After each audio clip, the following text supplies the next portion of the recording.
What's up, guys? We are here with something a little different. We just finished up our locals, our Doom of Dimensions Premier Tournament, and we're here once again with Ben Marles. Y'all know him pretty well, and he's here to provide a little bit of deck profile for this upcoming format. Especially post Doom of Dimensions. And Ben, what do you want to present? Yeah, so I just wanted to kind of present Crystron K9 today. It's been one of my favorite decks of the Juhu format, and yeah, just wanted to show a little spotlight on it. So we're going to start with our K9 package. It's 3 Jokel. For those not familiar with the K9 package, Jokel lets you reveal itself in another level 5 from hand. You special summon both or neither. And then spell speed 1 effect lets you add any K9 monster from deck to hand. So it's a great starter. It pairs well with one of the other cards in the deck. Next card is going to be 3 Azuna, complementary K9 hand trap that just allows you to exceed summon on your opponent's turn. Both of these have a cool normal summon ability. If your opponent has 2 or more cards in hand, you can just normal summon. But on normal or special, lets you send another K9 monster from deck to grave. We have 1 Lantern. You target a K9, non-pyro K9 in grave. Special this from hand, special the other one from grave. It also, kind of like this, searches the K9 monster, this searches a K9 spell or trap. And then we have 2 more K9s. We have Lupus. Lupus is usually the one you're going to send off Azuna because it has an effect from hand or grave, where if you're going to activate a monster effect in hand or grave, you can special it during their main phase. During the main phase, and then on your opponent's turn quick effect, you can exceed summon using it. And the monster that has this as a material cannot be targeted by card effects. And then the new card from Doom of Dimensions is 1 K904 Naroi. It's a good card, acts as a good normal summon, gets you into your combo, but the big thing about it is you tribute off another K9 monster and it lets you look at your opponent's hand. Hand knowledge is always good and lets you know how to play around. With such a high ceiling deck like Crystron K9, that's very good. You just want to have that knowledge to know exactly what you need for specific situations, so that helps. We also have 3 Chaotic Elements. This card is nasty. The fact that it allows you to grab your K9s back from grave is underrated. The fact that if you have 3 Pyro and or Aquas in grave on its activation, at resolution you get to non-target destroy your card in the field. Doesn't always come up, but it's really nice when it does. And then if you happen to be playing against a mirror match where they have like a light or dark Pyro or Aqua, also works against Ryzeal Detonator, you get to target a monster they control by banishing this from grave, and then you get to take control of it. So it's really strong there. But it's mainly used to search Jokel and Lantern. We also have 2 Case of K9. Before Juhu, a lot of people were playing 3 and 1. I think now 3 and 2 is the correct ratio. Since we lost inclusion, you want to have more options to search your level 5s to be able to get your starts with Jokel and whatnot. And then for the last card, 1X Force released. I am hit or miss on this. I personally don't like the card. I'm testing it out because we have Jax. I'm going to mess around with Jax and Werewolf, but in previous format, I actually wasn't playing this card, but I figured it's nice to have a non-target destruction and just extra spot removal if need be, so I'm going to test it again. But that's it for the K9 package.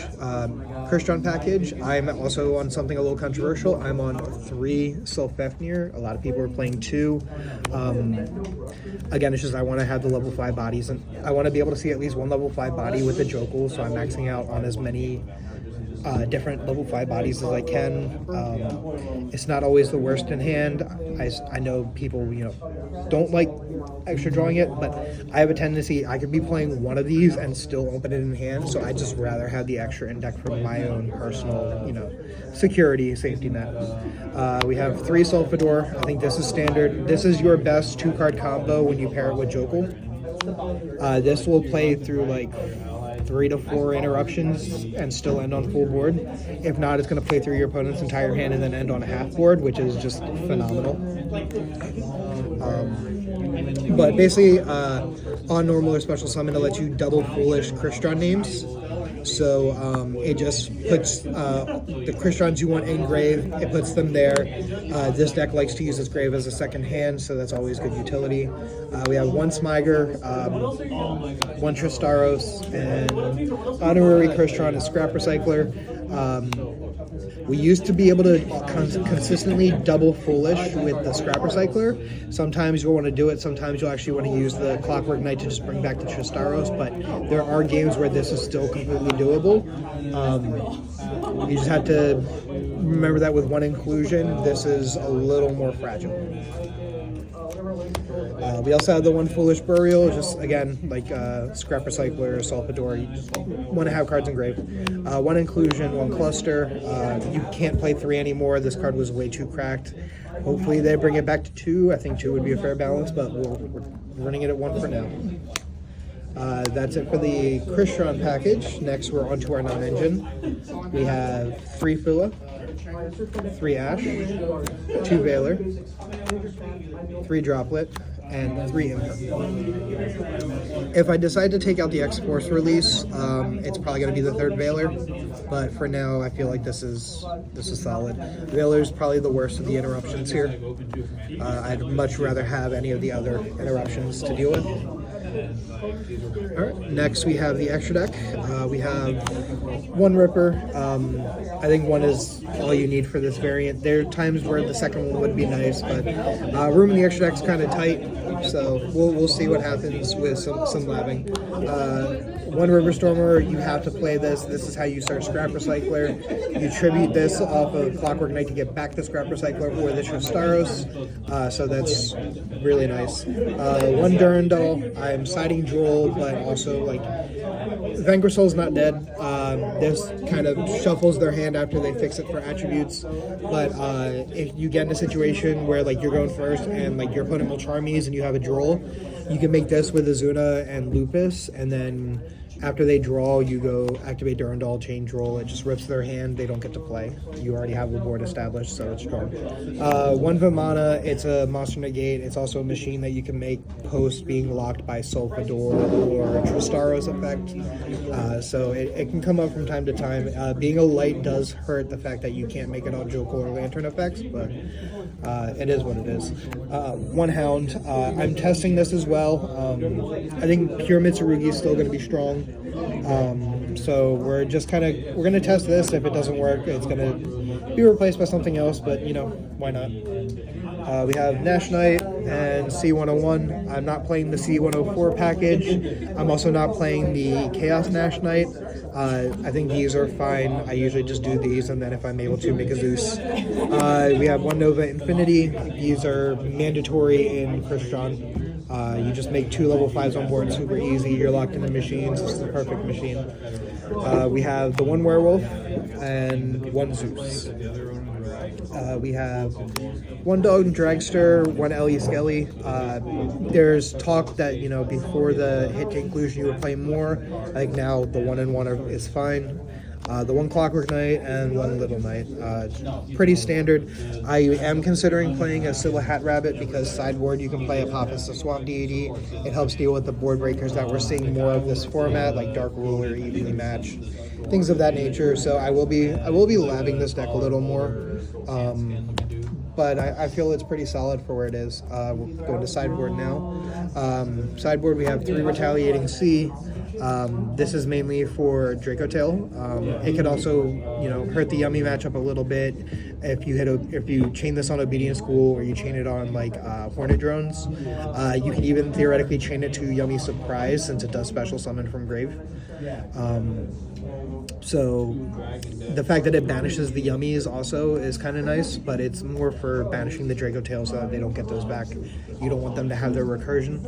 The next one is going to be Nibiru. Same concept, but mainly for Yummy. You just want to have the out for their turn. 3 is good because like if you open 2, you use 1 on your turn or on their turn, and then you use the other on your turn because they will play on your turn. We also have 2 Ghost Ogres, just hit Snatchy, hit other good cards, hit the Crystron Mirror sometimes. Ghost Belt, want this for Draco Tail, Mitsurugi, it hits K9 Lupus, which is good. So there's, you know, it hits Lantern. We have 2 Droll. I think you still have to side Droll. You gotta respect decks that just consistently add cards from deck to hand.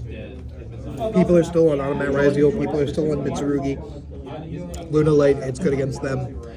I don't think Lancia is needed anymore with the hits to Malice, the hits to Crystron.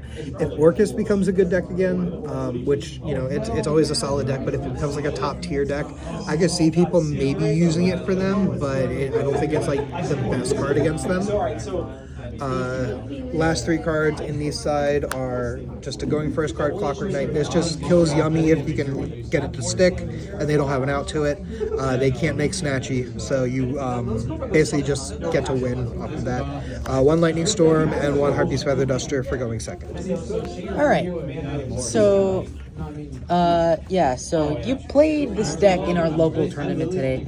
Would you like to give any highlights of how you felt, like, or moments during The one match I lost, I should have won 2-0. I made a misplay. I nibbed my opponent who was on Mitsurugi Orcus. I thought their back row was a Crescendo, so I was playing around the Crescendo. Turns out their back row was an Imperm. Had I known it, had I expected to be anything else other than Crescendo, I would have sequenced things differently and not run into the Imperm, and I would have won 2-0. So that would have been my only difference. But I've been playing the deck for at least the last month and a half, 2 months since Juhu came out. I've basically been playing this deck, and it's been very fun. I'm enjoying the deck a lot. This is probably my 10th or 11th locals with it. I've already taken it to a regional in South Florida. Started off really strong. Unfortunately, it was a top 16 regional for invites, and I ended up, I think, 23rd or 24th. 5-2. So I mean, it was an alright day. I have another regional coming up in November, so I'm hoping to do well with it there. And for those who don't know, I am also piloting Crystron K9 as my new official deck.